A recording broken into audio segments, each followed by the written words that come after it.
देखिए after obligation जो मैं कहूँगा सबसे बड़ी चीज़ बिफोर ऑब्लिगेशन हमारा जो यूटी बनने से पहले ये था कि फंड्स फ्लो जो हमारा बहुत कम था, जिसकी वजह से हमारे डेवलपमेंटल एक्टिविटीज़ कंप्लीट होने में सालों साल लगते थे। मैं एक उदाहरण आपको देना चाहता हूँ। फॉर एग्जांपल हमारे डिस्ट्रिक्ट हॉस्पिटल का फाउंडेशन स्टोन 2012 में रखा। Due to lack of fund हम उसको कभी कंप्लीट नहीं कर पाए। उसके बाद आज के दिन में देखिए हमारा इंफ्रास्ट्रक्चर करगिल को छोड़ के बाहर गर्ल्स हॉस्टल हमारा करगिल हाउस का यहाँ बना जम्मू में, 1.5-2 साल में कंप्लीट होगा। Additional block in Kargil house साल में कंप्लीट हो गया। हमारा करगिल भवन जो दिल्ली में बन रहा है उसका वहाँ पर तेज़ी से काम चल रहा है। तो मैं ये कहता हूँ कि आफ्टर जो एबर्गेशन है डेवलपमेंटल एक्टिविटीज़ में हमारा पेस जो है वो बहुत आगे निकल चुका है और फंडिंग भी जो है इसमें सही हुआ है। लेकिन एक चीज़ मैं बार बार कह रहा हूँ कि जो सबसे बड़ा नुकसान हुआ हमारे यहाँ पे हुआ वो हो गया एम्प्लॉयमेंट का। मैंने अभी भी आपको यहाँ पे JKPSC का जहाँ पे जिक्र किया, उसमें हमारे जो एजुकेटेड जो हमारे बच्चे थे उनको जब हम JNK में था तो उनके लिए बहुत सारे एवेन्यूज़ खुले थे। JKPSC आपका, उसके बाद आपका JNK पुलिस, आपका जितने भी वहाँ मेडिकल इंस्टीट्यूट्स हैं आपका वहाँ पे, उसके अलावा आपका SSR भी, हर जगह हमारे बच्चे अप्लाई करके हर जगह जॉब लगते थे। यहाँ पर एक राडर लग गया हमारे यहाँ पे, ना हमारे यहाँ PSC बना, ना हमारे यहाँ पे जो रिक्रूटमेंट का जो था वो SSC को देने के बाद साल अभी यहाँ पे नहीं हुआ। उसके बाद कोई मेजर डेवलपमेंट जो है रिक्रूटमेंट नहीं हुआ।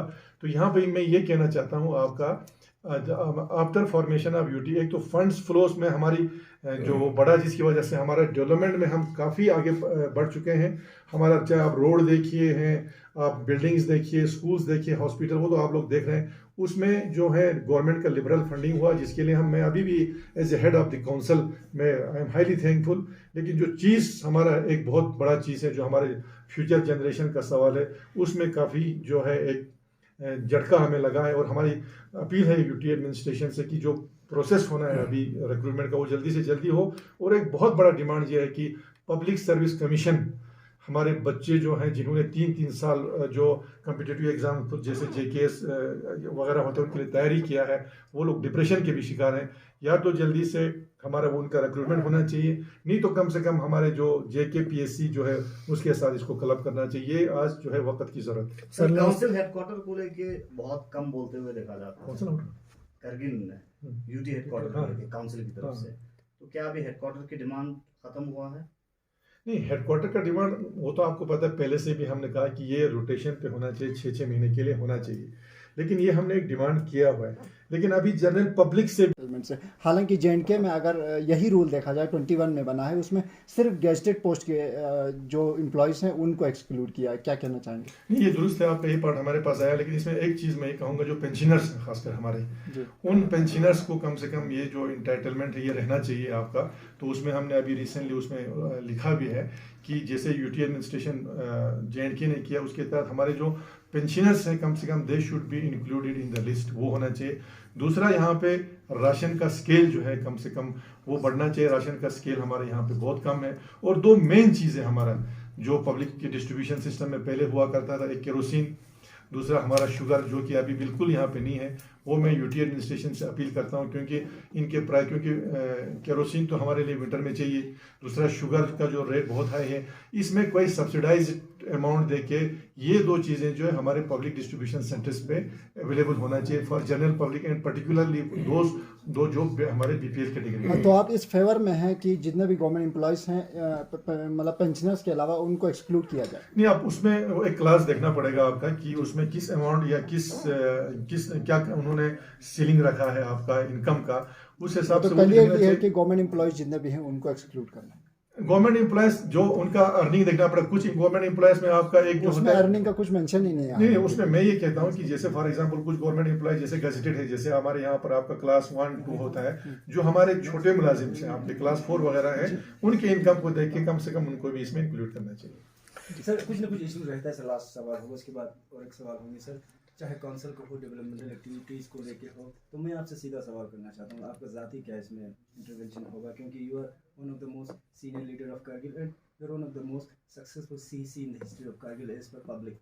तो अब किस तरह देखते हो सर एब्रोगेशन के बाद, क्योंकि हमेशा कुछ ना कुछ अर्सवाल जेडके के साथ आपको किस तरह काम करने में आपको ये होता था, अभी यूटी के बाद एब्रोगेशन के बाद तकरीबन 3 साल हो चुके हैं सर, जब भी कोई सेलिब्रेशन, जब भी कोई यूटी डे वगैरह मनाता है तो हमने तो हमेशा आपके मुँह से यही सुना सर, आप हिंदुस्तान गवर्नमेंट का शुक्रिया अदा करना, एलजी का शुक्रिया अदा करना, तो अब किस तरह देखते हो सर ओवरऑल एब्रोगेशन के बाद? मैं आज के कौंसल में है तो मैं उनसे सवाल ये पूछ रहा हूँ, क्या इस तरह से हमारा कौंसल स्ट्रेंथ होगा?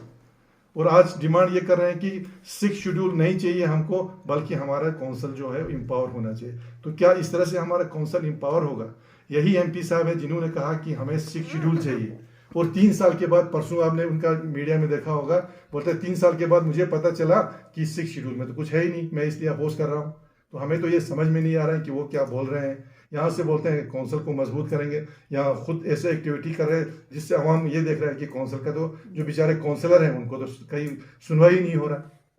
सर आखिरी सवाल करना चाहूँगा। फाउंडेशन स्टोन के इशू पे उन्होंने कहा कि कुछ लोगों ने आपको प्रेशराइज किया, इसके बाद आपने इशू को रेज किया। सर मुझे कोई प्रेशराइज करने की जरूरत नहीं, मैं अपने रिस्पॉन्सिबिलिटी बहुत अच्छी जानता हूँ। जहाँ पे मेरा ऑनरेबल काउंसलर का कि जो ऑनर और डिग्निटी जो है वो उनका नहीं रख रहा है, तो ये मेरा रिस्पॉन्सिबिलिटी बनता है। और मैंने ओपनली एलजी साहब को चिट्ठी लिखा, वो मैंने मीडिया में भी दिया। सर जीकेडीए को लेकर जो स्टेटमेंट एमपी ने दिया है वो गलत है क्या? वो टोटली गलत है, उसका मैंने आपने पहले ही बता दिया, वो नल एंड वाइट है, वो नया बन के आने वाला है। उसके लिए सारे स्टेक होल्डर्स, और उसके लिए लेह में एक कानून, करगिल में एक कानून जो है वो नहीं बनेगा, उसमें पब्लिक को कोई घबराने की जरूरत है। मैं दावे के साथ कहता हूँ अगर होता तो 1.5 साल हो गया, इंप्लीमेंट क्यों नहीं हुआ? सर हेडक्वार्टर जो अभी हेडक्वार्टर लेह में जो है अभी हेडक्वार्टर है, तो हेडक्वार्टर को लेके एलएचडीसी जो है किस तरह के काम कर रहे हैं? क्योंकि पहले सुनने में ये आया था कि 6 महीना करगिल और 6 महीना ले, तो अभी तो इस कोई ट्रांसपेरेंसी नज़र नहीं आ रहा है। नहीं देखिए, हेडक्वार्टर को लेके हम सबका पहले डिमांड था कि 6 महीना उधर होना चाहिए, 6 महीना इधर होना चाहिए।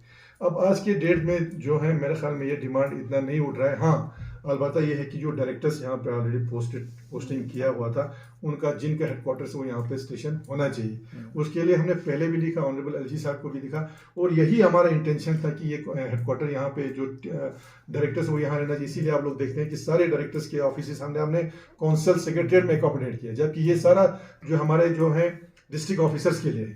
तो अभी भी मैं एलजी साहब से कहता हूं कि वो जो जितने भी, खैर अभी तो मोस्टली डायरेक्टर्स यहाँ पे 10 दिन 15 दिन अभी आप देख रहे हैं वो लोग बैठते हैं जब से ये एलजी साहब आए हैं, और क्योंकि बाकी डे टू डे रूटीन में वर्क में तो इतना इफेक्ट नहीं होता क्योंकि ई फाइल सिस्टम है आपका।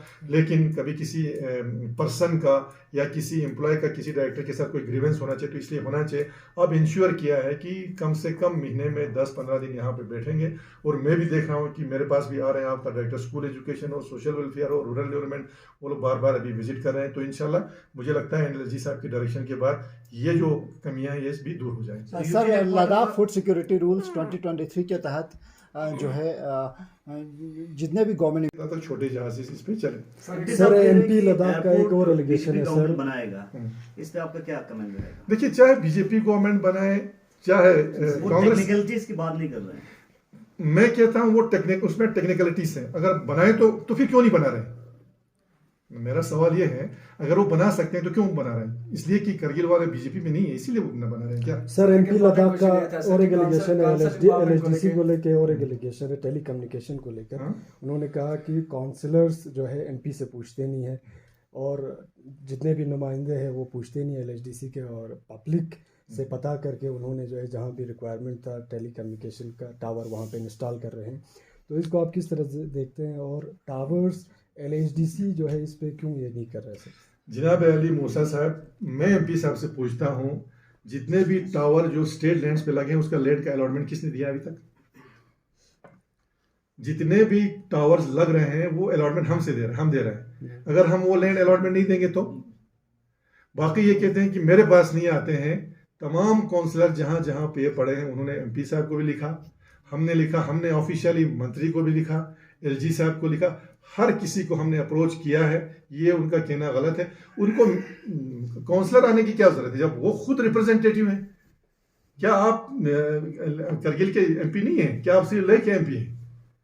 तो इस जब उनको पता है, और हमारे हर जगह जो जितने भी काउंसलर्स हैं उन्होंने जो है वो टेक अप किया है, कंसर्न मंत्री, एलजी, एमपी साहब, हर किसी के साथ। और मैं यहाँ ये बताता चलूँ पब्लिक के इंफॉर्मेशन के लिए, जहां जहां टावर स्टेट लैंड पे लग रहा है हम जो है लैंड दे रहे हैं। और कल ही मैंने कम से कम 10 लोकेशन के लैंड का फाइल जो है अप्रूव किया है जहां बीएसएनएल के टावर लगने वाले हैं।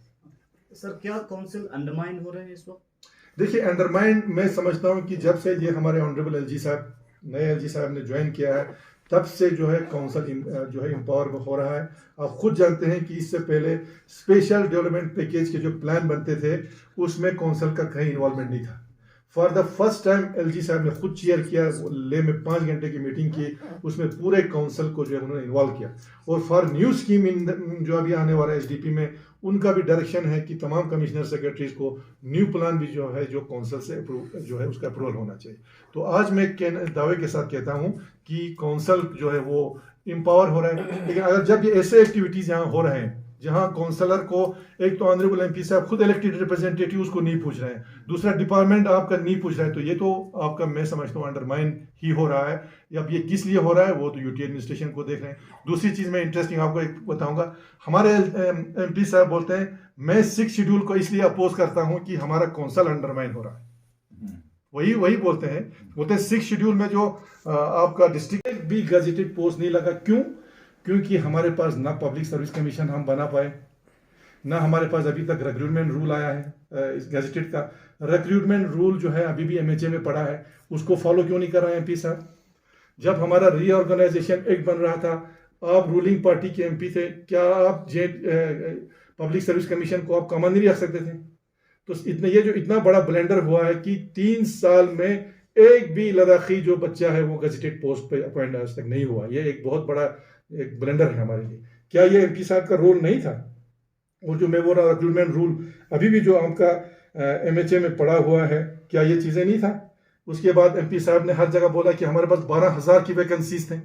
वो वैकेंसीज कहाँ गए? वो 12,000 797 या 795 वैकेंसीज एसएससी में निकाला और आज तक साल गुजरने के बाद भी उसका रिजल्ट अभी तक नहीं आ रहा है। और ये एसएससी जो है गवर्नमेंट ऑफ इंडिया का एजेंसी है, क्या ये आपका काम नहीं है? कितने बच्चों को हमारे रिजेक्ट हो गए, अभी तक उसका रिजल्ट नहीं आ रहा है। हालांकि हमने उस वक्त लिखा था कि आप एसएससी को मत दीजिए, यूटी को हमने लिखा था कि आप इसको एक डिविजनल कैडर का एक रिक्रूटमेंट ये बनाइए एजेंसी, ताकि हमारे बच्चे हम यहीं पे रिक्रूटमेंट करें। उसके बावजूद भी वहां रेफर किया गया और आज साल गुजरने के बाद भी उसका रिजल्ट नहीं आ रहा है। और अभी तो शुक्र करो कि दोनों काउंसिल ने मिलकर उन बच्चों को उनके एग्जामिनेशन सेंटर्स तक पहुंचाया, नहीं तो उनका तो एग्जाम सारा मिस होने वाला था। हमने बसेस का, बोर्डिंग, लॉजिंग, सारा जो चीज़ है वो सारा तक जो है बच्चों को देके उनका एग्जाम्स में हमने अपियर कराया, वो भी अभी नहीं। रिसेंटली आपने देखा होगा जो यूनिवर्सिटीज़ का जो एंट्रेंस एग्जामिनेशन जो नेशनल टेस्टिंग एजेंसी कंडक्ट करती है, हमारे बच्चों का क्या सेंटर्स कहाँ रखे थे? किसी का चंडीगढ़ में, किसी का हरियाणा में। तो ये किसका काम है? ये एमपी साहब का काम नहीं है। सारे बच्चों का, आधे बच्चों का मिस हो गया। अभी तो शुक्र करो यूटी एडमिनिस्ट्रेशन, एलजी साहब ने हमारे कमिश्नर सेक्रेटरी हायर एजुकेशन को डिप्यूट करके उनके जो नेशनल टेस्टिंग एजेंसी है उनके चेयरमैन के साथ मीटिंग करवा के उनको दोबारा इनका एग्जाम कंडक्ट करवाई, तो सारे का एग्जाम चला गया था।